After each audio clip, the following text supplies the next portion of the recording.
Hi folks, I'm Joe Gurman, the Stereo Project Scientist at NASA's Goddard Space Flight Center in Greenbelt, Maryland.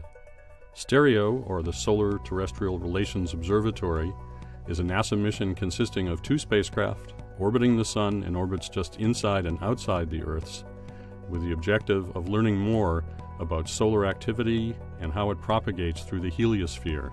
Today we're talking about what's going on with the STEREO mission over the next year and a half or so. That includes both the period of superior conjunction, when the spacecraft are on the other side of the Sun from the Earth, and also a longer period on either side of that when the high-gain antenna will have to be off-pointed from its normal pointing towards the Earth because of a thermal problem.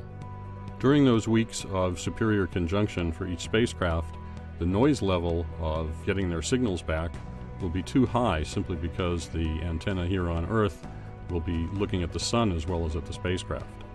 During that period, we won't be able to communicate with the spacecraft, and after about 3 days, there's a timer on the spacecraft that will go off and put it in a safe mode, and will also turn off the power to the instrument. And that's a period of about 15 weeks on the ahead spacecraft and 9 weeks on the behind spacecraft. Fortunately, those periods don't overlap. In August 2014, we'll reach a situation where the high-gain antenna on the STEREO spacecraft will be pointing back towards Earth but seeing too much of the Sun.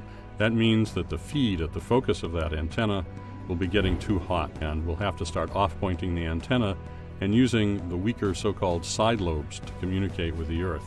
That means we can't get back as much data in a given amount of time as we could before, so we're going to be carefully cherry-picking which data we send back during that period.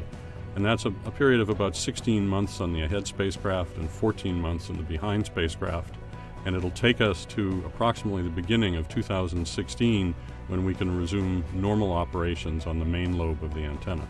During those periods of time, we'll be down to about 7.4 kilobits a second and 1.7 kilobits a second of science telemetry. It's worth noting that even the smaller of those two numbers is a factor of 10 greater than the rate we currently get back from Voyager 2, which is at the outer limit of the solar system. Those data are certainly worth taking, and we believe the data from STEREO are worth taking too, because STEREO gives us the only view of what's going on the far side of the Sun and in the heliosphere on that side as well.